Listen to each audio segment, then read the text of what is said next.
একদিকে লোকসান, অন্যদিকে দেশি টেলিভিশনগুলো বিশ্বব্যাপী কাভারেজ না পাওয়া, চার্জ বেশি নেওয়া, টেলিভিশনগুলোর শত কোটি টাকার মালামাল নষ্ট হওয়া সহ নানা কারণে অন্তঃসারশূন্য হয়ে পড়েছে বঙ্গবন্ধু স্যাটেলাইট ১। এমন পরিস্থিতিতে খেসারত দিচ্ছে বাংলাদেশ। অভিযোগ রয়েছে, পতিত স্বৈরাচারের উপদেষ্টা সালমান এফ রহমানের স্যাটেলাইট টেলিভিশন পরিষেবা প্রতিষ্ঠান আকাশকে বিশেষ সুবিধা দিচ্ছে বঙ্গবন্ধু স্যাটেলাইট। এখনও কমিশন পান হাসিনা পুত্র সজীব ওয়াজেদ জয়। বঙ্গবন্ধু স্যাটেলাইট নিয়ে হিদায়াতুল্লাহ সীমান্তের ৩ পর্বের ধারাবাহিকের প্রতিবেদনে আজ দেখুন শেষটি। বৈষম্য বিরোধী ছাত্র আন্দোলনে ক্ষমতাচ্যুত সাবেক প্রধানমন্ত্রী শেখ হাসিনার বেসরকারি শিল্প ও বিনিয়োগ বিষয়ক উপদেষ্টা এবং বেক্সিমকো গ্রুপের vice chairman Salman F Rahman. তার মালিকানাধীন ডিরেক্ট টু হোম ডিটিএইচ সেবা আকাশ সারা দেশে একচেটিয়া ব্যবসা করছে। এই ব্যবসায় যাতে কেউ ভাগ বসাতে না পারে সেজন্য ডিটিএইচ এর লাইসেন্স নবায়ন থাকলেও বেঙ্গল গ্রুপের বায়ার মিডিয়াকে তরঙ্গ বরাদ্দ দেয়নি Bangladesh satellite company limited BSEL। অভিযোগ রয়েছে মূলত সালমান এফ রহমানের ইশারাতেই বঙ্গবন্ধু স্যাটেলাইট ১ এর তরঙ্গ বরাদ্দ দেওয়া হয়নি, অথচ স্যাটেলাইটের বেশ কিছু ট্রান্সপন্ডার এখনও অব্যবহৃত রয়েছে। তবে ছাত্র জনতার অভ্যুত্থানে আওয়ামী লীগ সরকার পতনের পর ডিটিএইচ সেবা চালু করতে স্যাটেলাইট কোম্পানির সঙ্গে যোগাযোগ করছে বেঙ্গল গ্রুপ লিমিটেড। পতিত হাসিনা সরকার আকাশকে একচেটিয়া ব্যবসা করতে সুবিধা দেয়ায় ক্ষতির সম্মুখীন হয়েছে কেবল অপারেটররা। তারা বলেন, ফ্যাসিবাদী প্রক্রিয়ায় সালমান এফ রহমান সুবিধা নিয়েছে বঙ্গবন্ধু স্যাটেলাইট থেকে। ডিজিটাল আইন করা হয়েছে, কেবল অপারেটরদের লাইসেন্স ফি বৃদ্ধি করা হয়েছে, কেবল অপারেটরদের চ্যানেল সংখ্যা সীমিত করার চেষ্টা করা হয়েছে, বিভিন্নভাবে চেষ্টা করা হয়েছিল যেন ডিটিএইচের গ্রাহক সংখ্যা বাড়ে, on the other hand cable TV অপারেটরদের গ্রাহক সংখ্যা কমে।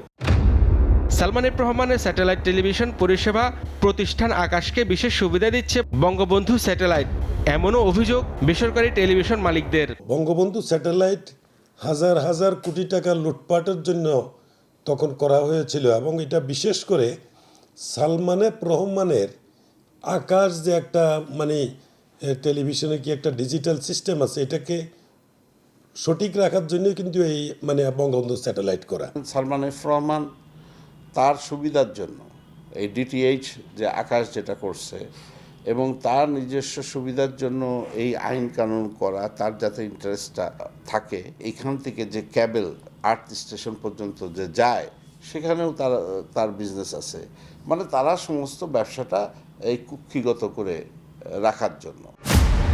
অভিযোগ রয়েছে, অনৈতিক আর্থিক সুবিধা নিতে স্যাটেলাইটের মূল উদ্যোক্তা সজীব ওয়াজেদ জয় এখনও পাচ্ছেন কমিশন বাণিজ্য করার জন্য এই প্রজেক্টটা করা হয় এবং এর বিহাইন্ডে ছিল হচ্ছে সজীব ওয়াজেদ জয়। এখনো পর্যন্ত এর যে সার্ভিসিং এর যে কমিশন আছে সে কমিশনটা কিন্তু এখনো সজীব ওয়াজেদ জয়ের কোম্পানি পাচ্ছে। এরা পার্সেন্টেজের জন্যে এই কাজগুলি করতো, কিন্তু আমরা তখন তো মুখ খুলে বলতে পারতাম না, প্রতিবাদ করতে পারতাম না। ডাকাতি করে নিবে, আর সেই ডাকাতির ব্যাপারে কেউ যেন মুখ খুলতে না পারে তার জন্য তারা ইন্ডেমনিটি করছে।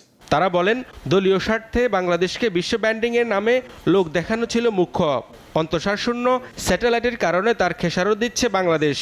এক হচ্ছে প্রোপাগান্ডা, 18 সালের ইলেকশনের আগে এত টাকা খরচ করে, সেই সাথে তারা কমিশন বাণিজ্য, আর থার্ড হচ্ছে যে কন্ট্রোল।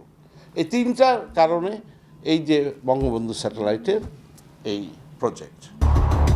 এদিকে বঙ্গবন্ধু স্যাটেলাইট চালু হওয়ার পর থেকে দেশের 40টি টেলিভিশন চ্যানেলের শত শত কোটি টাকার গুরুত্বপূর্ণ মালামালও কাজে আসছে না। এমনকি DSNG'র মতো অনেক ব্যয়বহুল সরঞ্জামাদি নষ্ট হচ্ছে। এতেও ক্ষতির সম্মুখীন টেলিভিশন মালিকরা। বঙ্গবন্ধু স্যাটেলাইট এটা আমাদেরকে বাধ্য করেছে যে আমরা এটা ইউজ করতেই হবে। এতে করে আমাদের যে আপলিঙ্কের যন্ত্রপাতি, আমাদের যে DSNG, আমরা শত শত কোটি টাকার বিনিময়ে আমাদের একটা লেটেস্ট টেকনোলজি নির্ভর টেলিভিশন আমরা করেছি, এটাকে বিভিন্নভাবে এটাকে ক্ষতিগ্রস্ত করা হয়েছে। এই যন্ত্রপাতিগুলি অকেজো হয়ে গেছে।